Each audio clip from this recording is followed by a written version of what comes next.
Hello, कैसे हो आप लोग? बढ़िया हो सब? सबका 66वीं बीपीएससी का परीक्षा बहुत ही अच्छा गया होगा, ऐसा उम्मीद करते हैं। और उम्मीद करते हैं कि आप सब मेंस दो और बिहार में एक अच्छे अफसर बनकर और बिहार की खूब तरक्की करो। ठीक है, जो भी है ये हमारी उम्मीद है आप लोगों से।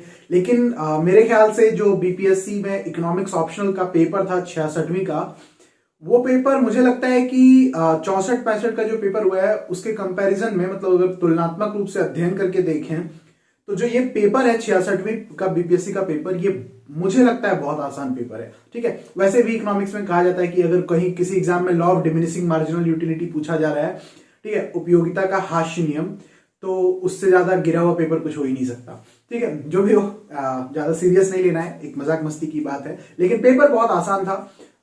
अब जिन्होंने इसको दिया है, इस पेपर को, मतलब जिन्होंने इस बार 66वीं का मेंस दिया है, उनमें से अगर कोई भी ये वीडियो देख रहे हैं तो आप नीचे कमेंट सेक्शन में ये जरूर लिखना कि जब आपने पेपर देखा तो आपको कैसा लगा और आपका पेपर कैसा गया और आपने क्या क्या फेस किया, क्या क्या प्रॉब्लम फेस किया।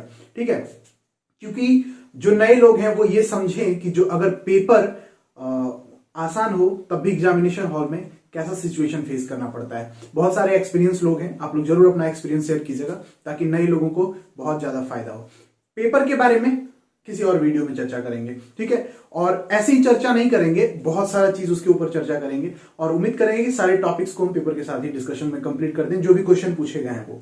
लेकिन फिलहाल एक क्वेश्चन जो मेरे से बहुत ही ज्यादा पूछा जा रहा है वो ये है कि बुक लिस्ट क्या फॉलो किया जाए, क्योंकि लोगों को ये चीज अब धीरे धीरे समझ में आने लग गया है कि नोट्स पढ़ के या गाइड पढ़ के बीपीएससी के थ्रू आप अफसर नहीं बन सकते। ठीक है, जनरली हमारे यहाँ का ट्रेंड है कि आप गाइड पढ़ लीजिए, आप ये पढ़ लीजिए, आप वो पढ़ लीजिए, एग्जाम हमारा सारा निकल जाता है। ठीक है, बहुत सारे लोग हिट क्वेश्चन, गैस क्वेश्चन भी देते हैं एग्जाम के पहले, तो बीपीएससी ने उनके मुंह पे अच्छा खासा तमाचा मारा है और आगे भी मारते रहेंगे, ये जीएस में हम लोगों को दिखा है।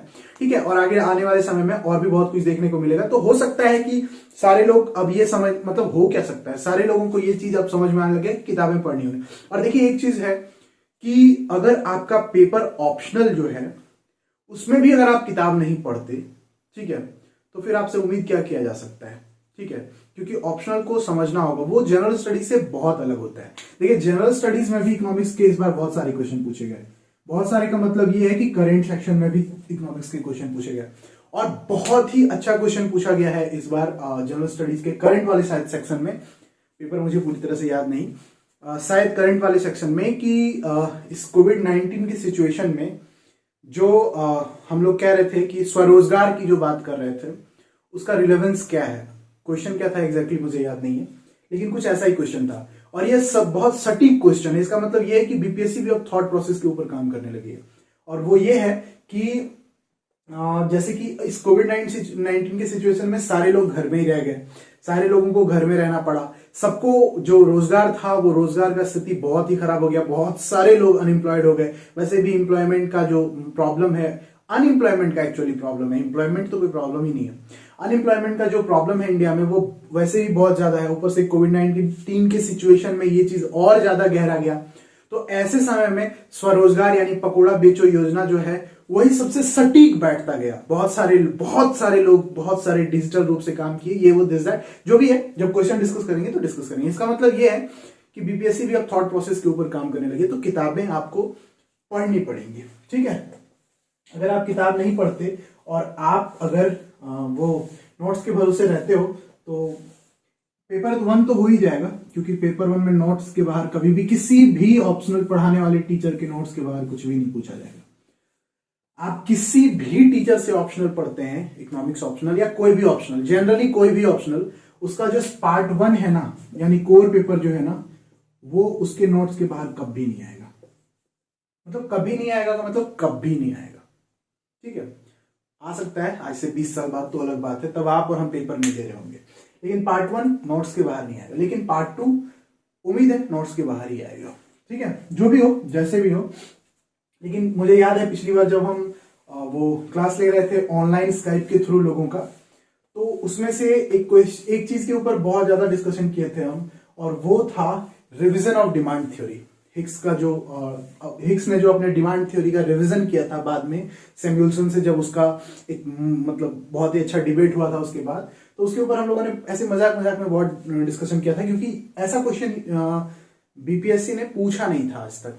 बीपीएससी सिर्फ वही क्वेश्चंस पूछती है जो नॉर्मल ट्रेंड में है, सारे लोगों को पता होता है सबके आंसर। वैसे रिवीजन डिमांड थ्योरी भी सबको पता होता है, लेकिन फिर भी उस पर बहुत अच्छा खासा डिस्कशन हम लोगों ने किया था। 66वीं का ही बैच था और क्वेश्चन भी आया, अच्छा लगा देख करके। खैर जो भी है, बुक लिस्ट के ऊपर बात करते हैं। बुक लिस्ट आप लोगों ने कह रहे थे कि सर एक लिस्ट दे दीजिए। देखिए, लिस्ट देने से मुझे अच्छा लगता है कि एक बार हम लोग डिस्कस कर लें, हम ये जान लें कि किस बुक के अंदर क्या है और हमको उसको क्यों पढ़ना चाहिए, ठीक है, और कैसे भी पढ़ना चाहिए ये भी जानना जरूरी है। लेकिन तो ये सारा फैक्टर के साथ अगर हम लोग बुक लिस्ट का डिस्कशन करेंगे तो ज्यादा अच्छा होगा। मेरे हाथ में ये सिलेबस है, ठीक है, ऑप्शनल का सिलेबस है। ये शायद हिंदी में ही है, शायद हिंदी में नहीं, हिंदी में ही है, ठीक है, और मैं इसी के साथ चलता हूं। वैसे मेरी भी हिंदी उतनी अच्छी नहीं है, तो इसके लिए भी अगर हम यहाँ पे कोई टॉपिक पढ़ाते भी हैं तो उसके लिए भी आप लोगों को बुक पढ़ना होगा, क्योंकि मेरा भी हिंदी में इकोनॉमिक्स उतना बेहतर या उतना अच्छा नहीं है कि मैं कुछ कर सकूं। कुछ लोग मुझे कॉपी भेज रहे थे हिंदी में जांचने के लिए, तो उसमें कुछ ऐसे ऐसे शब्द भी हम देख रहे थे जो मेरे लिए नया लग रहा था, क्योंकि मेरा इकोनॉमिक्स जो है वो इंग्लिश में ही जो है ठीक ठाक है, हिंदी में उतना अच्छा नहीं है। लेकिन फिर भी आपको बुक्स तो पढ़ना ही होगा, लेकिन कोशिश हम करेंगे कि ज्यादातर हम हिंदी माध्यम को ही फोकस करके काम करें। वैसे भी मेरा मानना है कि ज्ञान किसी भी भाषा में आपके पास आ सकता है, आपको एक्सप्रेस करने के लिए भाषा की जरूरत होती है, ठीक है, ज्ञान लेने के लिए कोई भाषा की जरूरत नहीं है। तो जैसे पार्ट 1 है, इसके लिए तो हम एक एक टॉपिक के लिए आपको 10-10 बुक बता सकते हैं, लेकिन आपको उतना पढ़ना नहीं है, ठीक है। इसके अंदर पहला सेक्शन जो है ना कि अर्थव्यवस्था का ढांचा, राष्ट्रीय आय का लेखीकरण, मतलब जो नेशनल इनकम वाला जो टॉपिक 1 है उसको हम जनरली जो टॉपिक 1 है उसको हम टॉपिक 3 के अंदर डाल रहे हैं, ठीक है, एक को 3 नंबर में डाल रहे हैं। ये जो टॉपिक 1 है उसको हम टॉपिक 3 में डाल रहे हैं, ठीक है। जनरली इसमें डाल करके ही हम पढ़ते और पढ़ाते हैं। पहला जो टॉपिक है इसके बाद वो है माइक्रो इकोनॉमिक्स, ठीक है। एक चीज और, हम जब ये बुक लिस्ट बता रहे हैं तो हम ये कंसिडर करके चल रहे हैं कि आपने इकोनॉमिक्स या तो बहुत पहले पढ़ा है, या तो आपने इकोनॉमिक्स कुंजी गाइड और यहां वहां से पढ़ा है, या तो आपने इकोनॉमिक्स पढ़ा भी है, लेकिन मैं ये मान के चल रहा हूं कि आपको कुछ भी नहीं पता है, ठीक है, आप बिल्कुल जीरो से स्टार्ट कर रहे हो, तभी मैं ये बुक लिस्ट बताने जा रहा हूं। नहीं तो अगर आपका लेवल एडवांस टू एडवांस है तो उसके लिए फिर अलग बुक लिस्ट होगा, लेकिन ये मैं एकदम जीरो लेवल से मान के चल रहा हूं, ठीक है। देखिए, सबसे पहले बुक लिस्ट बताने से पहले एक चीज बता दूं कि इकोनॉमिक्स को ब्रॉडली 2 पार्ट में बांटते हैं, ब्रॉडली 2 पार्ट में बांटते हैं, माइक्रो और मैक्रो, ठीक है, तो ब्रॉडली 2 ही पार्ट में बांटा जाता है, ठीक है। यहां से पता चलता है कि हम लोग, देखिए, कोई भी सब्जेक्ट को ना उसका काम क्या है, सोशल साइंस के पेपर का काम क्या है कि जो ह्यूमन बिहेवियर है उसको स्टडी करना, ठीक है। किसी भी सोशल साइंस के पेपर का एकमात्र उद्देश्य नहीं, एक जो स्पेशल उद्देश्य है वो यही है कि जो ह्यूमन बिहेवियर है उसको स्टडी करना, ठीक है। ज्योग्राफी में जाते हैं तो नेचर के बिहेवियर को भी स्टडी करते हैं, लेकिन जनरली सोशल साइंस ह्यूमैनिटीज के पेपर में ह्यूमन बिहेवियर को स्टडी करना ही एक तरह से करते हैं, मतलब उसका मुख्य उद्देश्य होता है सब्जेक्ट का। तो इकोनॉमिक्स को ब्रॉडली 2 पार्ट में बांटते हैं, माइक्रो और मैक्रो। अगर हम शब्द पे जाएं तो माइक्रो का मतलब छोटा और मैक्रो का मतलब बड़ा होता है। तो इसका मतलब ये है कि ये छोटे रूप पे हम इसमें स्टडी करते हैं और मैक्रो में बड़े रूप में अध्ययन करते हैं। बड़े रूप का मतलब क्या है कि इसमें हम इंडिविजुअल के बारे में बात करते हैं, ठीक है, इसमें हम इंडिविजुअल के रूप में बात करते हैं, ठीक है, और इसमें हम अगर इंडिविजुअल के रूप में बात करते हैं तो इसमें हम एग्रीगेट के रूप में बात करते हैं, ठीक है। ये आप देख सकते हैं, I for individual, A aggregate, ठीक है।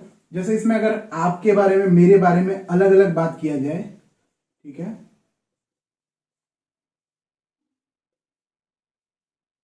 अगर अलग अलग बात किया जाए हमारे और आपके बारे में तो इसमें पूरे देश के बारे में बात किया जाता है,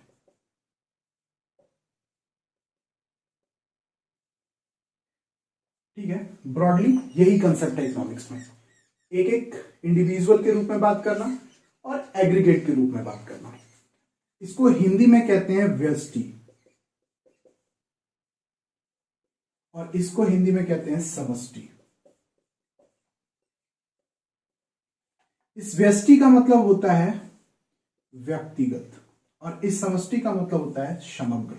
ठीक है, मतलब व्यक्तिगत रूप में अध्ययन करना और समग्र रूप में अध्ययन करना। तो इकोनॉमिक्स को ब्रॉडली माइक्रो और मैक्रो दो ही मतलब पार्ट में बांटते हैं। और आप जो इसमें आगे देखोगे कि बैंकिंग है या फिर टैक्सेशन है, ये टैक्स हो गया, बजट हो गया, या आगे अगर आप देखते हो इंटरनेशनल ट्रेड की बात हो रही है या इंटरनेशनल इकोनॉमिक्स की बात हो रही है, तो ये सारा ना इसी के अंदर आ जाता है।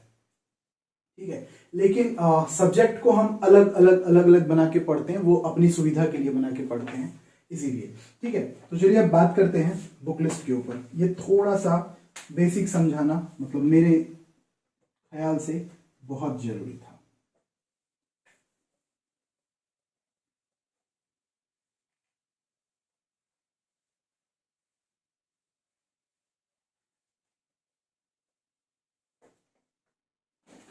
तो सबसे पहला यूनिट जो है वो है आर्थिक विकल्प। ठीक है, इकोनॉमिक चॉइस, उपभोक्ता व्यवहार, उत्पादक व्यवहार और बाजार के रूप।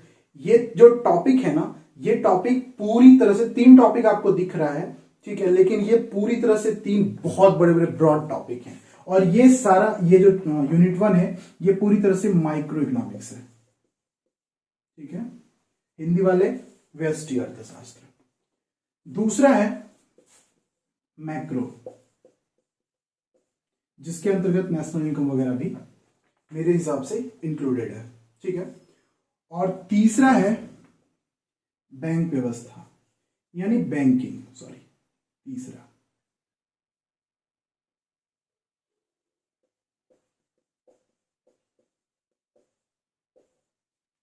चौथा टॉपिक है करों के प्रकार, बजट, योजना वगैरह वगैरह। ठीक है, तो इसमें आपका जो है वो टैक्स, बजट, फिस्कल पॉलिसी वगैरह सब इसी के अंदर आता है। ठीक है, पांचवा अंतरराष्ट्रीय व्यापार,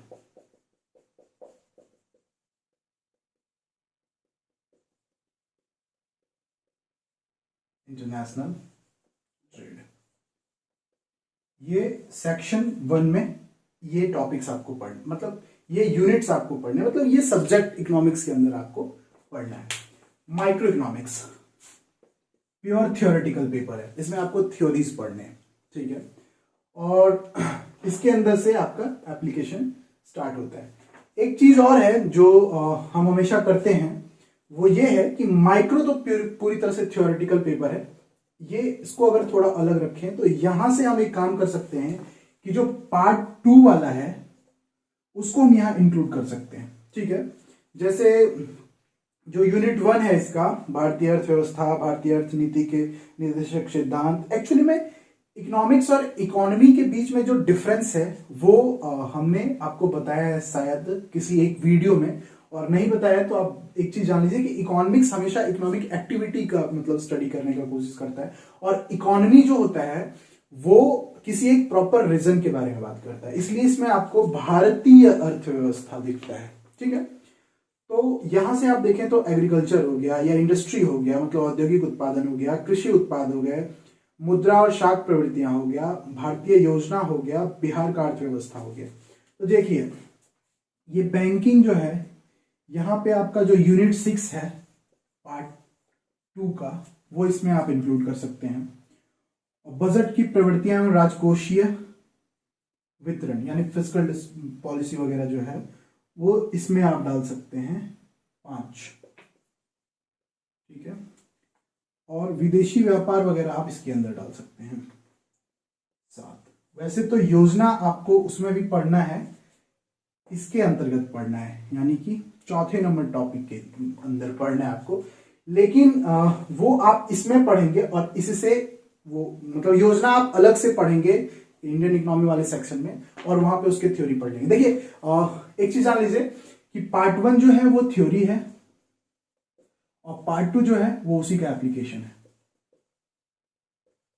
ठीक है, जैसे हम अगर जोड़ना सीखते हैं तो वो हमारा थ्योरी है, और उसी जोड़ने को जब हम अपने रियल लाइफ में या रियल लाइफ में जब उसको यूज करते हैं तो वो उसका एप्लीकेशन होता है। ठीक है, अब बुक लिस्ट के बारे में बात करते हैं। बहुत देर से बुक लिस्ट की बात कर रहे थे। माइक्रो इकोनॉमिक्स के लिए आप कौन सा बुक फॉलो करेंगे? आप इंग्लिश माध्यम से हो, हिंदी माध्यम से हो, मेरे हिसाब से आपको जो बुक फॉलो करना चाहिए वो एच.एल. आहूजा का बुक फॉलो करना चाहिए। लेकिन किस कंडीशन में? अगर आपके पास ऑप्शन अवेलेबल नहीं है, ठीक है, कि कोई आपको पढ़ाए, कोई आपको समझाए, या अगर आपके पास ऑप्शन अवेलेबल भी हैं, तब भी आपको एक बुक वही है जिसके अंदर सारा टॉपिक आपको मिल जाएगा। ठीक है, आप कहो तो मैं आपको दिखा दूं, ये माइक्रो इकोनॉमिक्स का बुक है आहूजा का, बहुत ही पुराना बुक है। इसमें अगर हम जाएं कंज्यूमर बिहेवियर में, उतना तो आपको नहीं देखना चाहिए। एक कंज्यूमर सरप्लस का एक क्वेश्चन पूछा गया था बीपीएससी में, ये टॉपिक ही कंज्यूमर सरप्लस है। पता नहीं दिख रहा होगा कि नहीं दिख रहा होगा। ये देखिए हिग्स का logical ordering theory of demand, यही है रिवीजन। हिग्स का जो मतलब डिमांड थ्योरी का जो रिवीजन है वो यही है, चैप्टर नंबर के। ये बहुत ही पुरानी किताब है, अब तो उसका बहुत नया अपडेटेड वर्जन आ गया है। ठीक है, लेकिन ये बहुत ही पुराना किताब है। इसमें देखिए 11वां number chapter Hicks logical ordering theory of demand, ये इंग्लिश में किताब, हिंदी में भी आपको यही किताब मिल जाएगा। Need for revision of demand theory, revision of demand theory के ऊपर ये मतलब सब कुछ है इसमें, मतलब एक एक टॉपिक आपको मिल जाएगा। किसी दिन मैं बुक जब रिव्यू करूंगा तो उसमें मैं आपको बीपीएससी के पूछे हुए क्वेश्चंस इस बुक में दिखा दूंगा। ठीक है, तो ये किताब आप जरूर पढ़िए। अगर आपको कोई पढ़ाने वाला है तब भी आप इसको फॉलो कीजिए, और कोई पढ़ाने वाला नहीं है तब तो आप इसको जरूर फॉलो कीजिए। एक चीज, एच.एल. आहूजा का किताब बहुत ही मोटा होता है।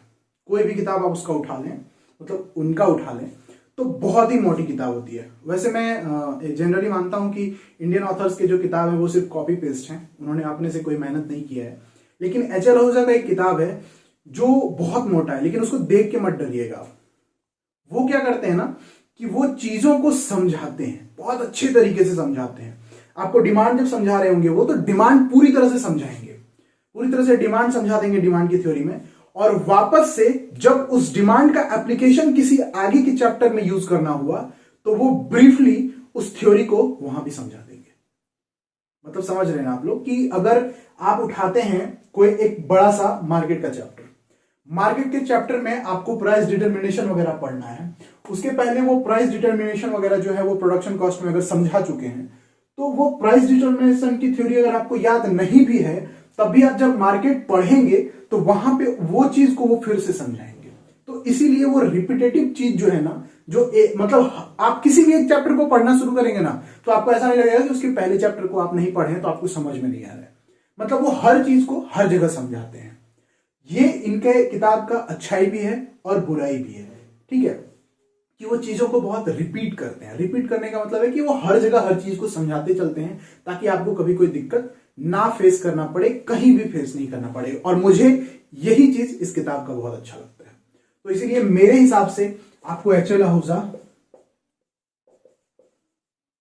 का बुक पढ़ना चाहिए। हिंदी में अगर आप इसको लेने जाएंगे तो शायद उच्चतर, शायद नहीं, आर्थिक सिद्धांत। मेरा हिंदी बहुत ही खराब है। ठीक है, उच्चतर आर्थिक सिद्धांत,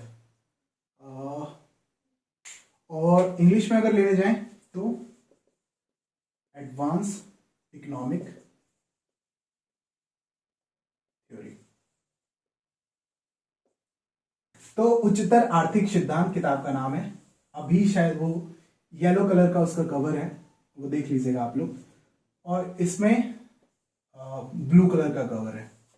ठीक है, ये किताब आप माइक्रो इकोनॉमिक्स के लिए ले लेंगे एच.एल. आहूजा का। एक किताब और है जो जिसको भगवत गीता कहा जाता है इकोनॉमिक्स में, इंडियन इकोनॉमिक, मतलब जो यहाँ पे इंडिया में जो इकोनॉमिक्स पढ़ाया जाता है उसमें, छोटे लेवल पे एमएल जिंगन का, लेकिन एमएल जिंगन पूरी तरह से कॉपी पेस्ट है।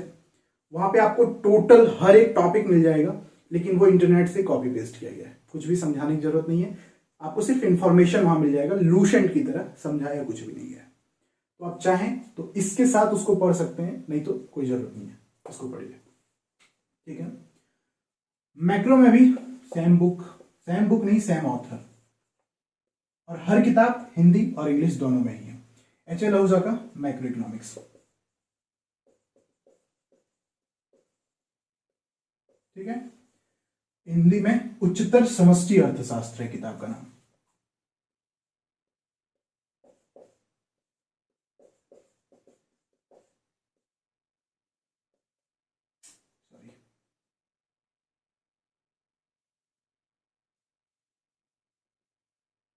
ठीक है, ये किताब है, ग्रीन कलर का या ब्लू कलर का कवर है शायद, देख लीजिएगा, कवर मुझे याद नहीं। ये किताब का नाम है, ये ऑथर का नाम है। माइक्रो मैक्रो के लिए ये आप ले लें। एक और चीज, जैसे हम आप लोग को बताए कि ये सारा टॉपिक इसके अंदर लाई करता है, तो आप कोई भी किताब उठाएंगे मैक्रो इकोनॉमिक्स का, उसके अंदर ये आपको मिल जाएगा, ठीक है। कोई भी किताब उठाएं उसके अंदर आपको ये तीनों मिल ही जाएगा, पूरा का पूरा टॉपिक मिल जाएगा। लेकिन मेरे हिसाब से ये एक ऐसा टॉपिक है जिसके लिए हमें किसी भी बुक को फॉलो करने की जरूरत नहीं है, ठीक है। और अगर आप बुक फॉलो भी करते हैं तब भी आपका नॉलेज जो है वो 50 to 60% ही बन पाएगा, 100% आप कभी भी इसको कवर नहीं कर सकते। इसके लिए आप इकोनॉमिक सर्वे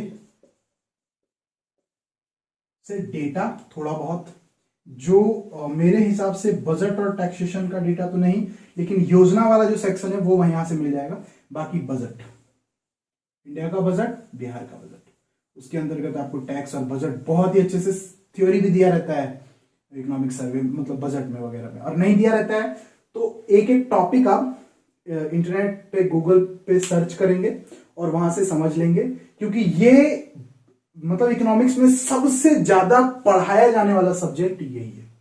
यूट्यूब पे भी अगर आपका मान के चलिए कि अगर 5 लाख इकोनॉमिक्स के वीडियो है तो 5 लाख में 3.5 से 4 लाख वीडियोज आपको इसी के ऊपर मिलेंगे, और बाकी बचे हुए इसके ऊपर, बैंकिंग के ऊपर। तो ये सब आपको इसमें मिल जाएगा। बाकी आप चाहें तो जिंगन की एक किताब आती है, इसके ऊपर बेस्ड है, वो ले लीजिएगा, टैक्सेशन बैंकिंग वगैरह सब उसी के अंदर है, लेकिन जनरली इसी में आपको मिल जाएगा। इसमें अगर आप नहीं समझ पाते हैं तो आगे कोई बुक की बात करेंगे हम लोग। इंटरनेशनल ट्रेड ये भी आपको मिल जाएगा, क्योंकि बैलेंस ऑफ पेमेंट वगैरह जो है, भुगतान का संतुलन वगैरह सब इसमें आप पढ़ेंगे। मैक्रो इकोनॉमिक्स में आपको किताब में सब मिल जाएगा, पढ़ना आपको इस टॉपिक के अंदर है, लेकिन फिर भी इसके लिए आप झिंगन पढ़िएगा।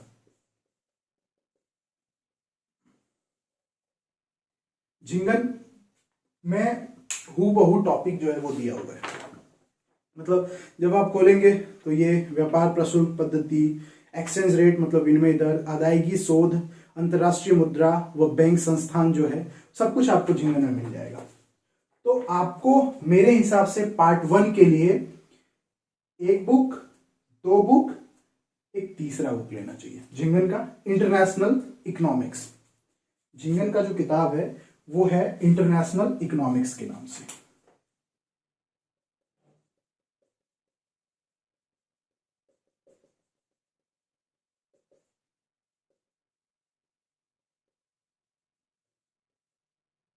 ठीक है, इंटरनेशनल इकोनॉमिक्स के नाम से वो किताब है।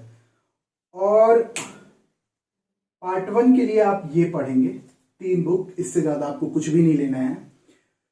हाँ, लेकिन एक और चीज है कि आपको कुछ कुछ टॉपिक किसी अच्छे किताब से भी, किसी स्टैंडर्ड किताब से भी, किसी बड़ी किताब से भी पढ़ना चाहिए अगर आपको जरूरत महसूस हो तो, वरना पूरा का पूरा सिलेबस इसमें कंप्लीट हो जाएगा और बीपीएससी इसके बाहर अभी क्वेश्चन नहीं पूछेगी आने वाले 10 साल में।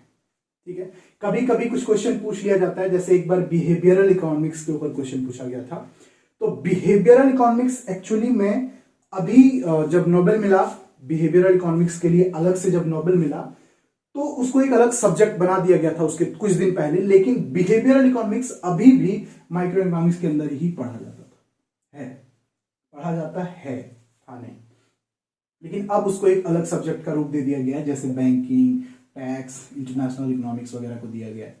तो बिहेवियरल इकोनॉमिक्स का एक क्वेश्चन पूछा गया था, और वो सिर्फ इसीलिए पूछा गया था क्योंकि नोबेल की वजह से। और दोबारा मुझे नहीं लगता कि बिहेवियरल इकोनॉमिक्स से अभी क्वेश्चन पूछा जाएगा, तो ये यहां से पढ़ लेंगे। और शायद से इस किताब के अंदर बिहेवियरल इकोनॉमिक्स भी आपको दिया हुआ, लेकिन पढ़ना नहीं। क्या पढ़ना है वो जब हम टॉपिक्स और प्रीवियस ईयर पेपर डिस्कशन करेंगे तो उसमें बात करेंगे। बुक लिस्ट पेपर 1 के लिए ये 3। अब बात आती है कि आप पेपर पार्ट 2 में क्या पढ़ेंगे। पार्ट 2 में इंडियन इकोनॉमी के लिए क्या पढ़ेंगे। तो बेसिकली मेरा जितना ही एक्सपीरियंस इसके ऊपर है किताब का, उतना ही कमजोर मेरा पार्ट 2 के लिए इकोनॉमिक्स का किताब के ऊपर एक्सपीरियंस है, क्योंकि हमने कोई भी किताब को जनरली फॉलो नहीं किया था। ठीक है, हमारे तरफ से जो है वो आर्टिकल्स को ही फॉलो किया जाता, मतलब मैंने इंडियन इकोनॉमी के ऊपर आर्टिकल्स ही पढ़े हैं, और कुछ कुछ किताबों के कुछ चैप्टर्स जो रेफरेंस के तौर पे आर्टिकल्स में दिया होता है वो वहां से पढ़ लेते थे। ठीक है, तो है, लेकिन फिर भी मतलब एक शायद लाल एंड लाल की किताब है जिसको हिंदी माध्यम के लिए बहुत ही अच्छा माना जाता है इंडियन इकोनॉमी का। और एक किताब जो मैं आपको सजेस्ट करना चाहूंगा वो है उमा कपिला का इंडियन इकोनॉमी का किताब। ठीक है, वो बहुत मोटा किताब है और बहुत महंगा भी किताब है, शायद 1000 रुपए के आसपास का किताब है। उसमें क्या है ना कि ईपीडब्ल्यू ने जितने भी आर्टिकल्स पब्लिश किए हैं ना, शायद रिफॉर्म के बाद या रिफॉर्म के पहले भी, उसमें पता नहीं, मैंने किताब नहीं पढ़ा है, लेकिन मैंने सुना है उसके बारे में। और मतलब जो मेरे सर्वर हैं, वो सर लोग हैं, उन्होंने कहा भी है कि उसमें सारे आर्टिकल्स को, मतलब जो आर्टिकल्स मैं आपको यहां सजेस्ट करूंगा कि आप ये आर्टिकल पढ़िए, वो आर्टिकल आपको उस किताब में मिल जाएगा। ठीक है, उन्होंने, उमा कपिला ने सारे आर्टिकल्स को कैटेगरी वाइज जो है ईपीडब्ल्यू के जो पब्लिश आर्टिकल हैं उनको बुक का फॉर्म दे दिया है। अगर मैं आपको पॉवर्टी के लिए कुछ आर्टिकल्स पढ़ने बोलूं या एग्रीकल्चर रिफॉर्म्स के लिए कोई आर्टिकल्स पढ़ने बोलूं ईपीडब्ल्यू का, तो वो सारे आर्टिकल्स या वो एग्रीकल्चर के ऊपर या पॉवर्टी के ऊपर वो सारे आर्टिकल्स आपको उस बुक में मिल जाएगा। तो अगर आप इंग्लिश मीडियम के हैं तो उसको ले सकते हैं, लेकिन जरूरत नहीं है, क्योंकि हम जब उसको पढ़ाएंगे तो हम आपको आर्टिकल व्हाट्सएप ग्रुप में दे देंगे, जिसका लिंक नीचे डिस्क्रिप्शन में है। ठीक है, लेकिन लाल एंड लाल की किताब जो है इंडियन इकोनॉमी की, वो अच्छी है। और सुंदरम की किताब भी बहुत अच्छी है। दत्त सुंदरम की जो किताब है वो भी हिंदी माध्यम वालों के लिए तो बहुत अच्छी है। और रमेश सिंह पे मत जाइएगा, क्योंकि वो ऑप्शनल के लिए लिखा हुआ किताब नहीं है, वो जनरल स्टडीज के लिए लिखा गया किताब है। और पार्ट 2 के लिए मेरे हिसाब से कोई भी बुक नहीं है। वो सिर्फ इसलिए नहीं है ना कि जितना ज्यादा डायनेमिक पेपर है ना इकोनॉमिक्स हर दिन चेंज होता रहता है, तो किताब का उतना रिवीजन नहीं किया जा सकता कि हर 3 महीने बाद एक किताब को रिवाइज करके और वापस से उसको पब्लिश करना किसी भी ऑथर के बस में ये चीज नहीं है। और ये चीज समझना होगा, इसीलिए किसी भी इंडियन इकोनॉमी के सोर्स के लिए किसी भी बुक पे जाना मतलब एक तरह से आप पुरानी चीजों को पढ़ रहे हैं। हाँ, उसके साथ साथ अगर आप बजट और इकोनॉमिक सर्वे के साथ अपडेट करते हैं डेटा उस किताब का, तो जो है वो अच्छा है। तो वो अगर आप कर ही रहे हैं तो फिर क्यों किताब पढ़ेंगे, आप बजट और इकोनॉमिक सर्वे ही पढ़ लीजिए, उसमें तो सारा कंसेप्ट दिया है। और जो कंसेप्ट नहीं दिया है वो आप या तो यूट्यूब पे सर्च कर लीजिए या तो आप गूगल करके पढ़ लीजिए। ठीक है, तो मेरे हिसाब से इंडियन इकोनॉमी के लिए कोई भी किताब नहीं पढ़ना चाहिए। बाकी मैंने इंडियन इकोनॉमी के मतलब पाथ के ऊपर एक स्पेशल वीडियो ही बनाया है, उसका लिंक मैं नीचे दे दे रहा हूं, इसी चैनल पे है। ठीक है, वो आप देख लीजिएगा, उसका लिंक मैं नीचे डिस्क्रिप्शन में दे दे रहा हूं। तो फिलहाल मेरे हिसाब से आप ये 3 किताब ले लीजिए, इसके अलावा कोई भी किताब अभी लेने की जरूरत नहीं है आप लोगों को। पार्ट 2 के ऊपर ओवर द पीरियड हम लोग बात करेंगे और देखते जाएंगे। अगर कुछ ऐसा चीज हो, कोई क्वेश्चन हो, तो आप जरूर पूछिएगा, हम आपको जरूर जवाब देंगे। लेकिन फिलहाल इतना ही, मैं आपको इतने सारे किताबें लेने के लिए नहीं कह रहा हूं। हालांकि सारा किताब मैं इधर रख के बैठा हूं कि आप लोगों को दिखाऊं, लेकिन मुझे नहीं लगता कि उसका जरूरत है कि मैं एक एक टॉपिक इसी वीडियो में दिखाऊं। अगले टाइम, नेक्स्ट टाइम जब क्वेश्चन के ऊपर बात करेंगे कि क्वेश्चन कहां से पूछा गया है, मेरा हमेशा विश्लेषण का एक पार्ट ये भी रहता है कि ये क्वेश्चन कहां से पूछा गया, क्यों पूछा गया है।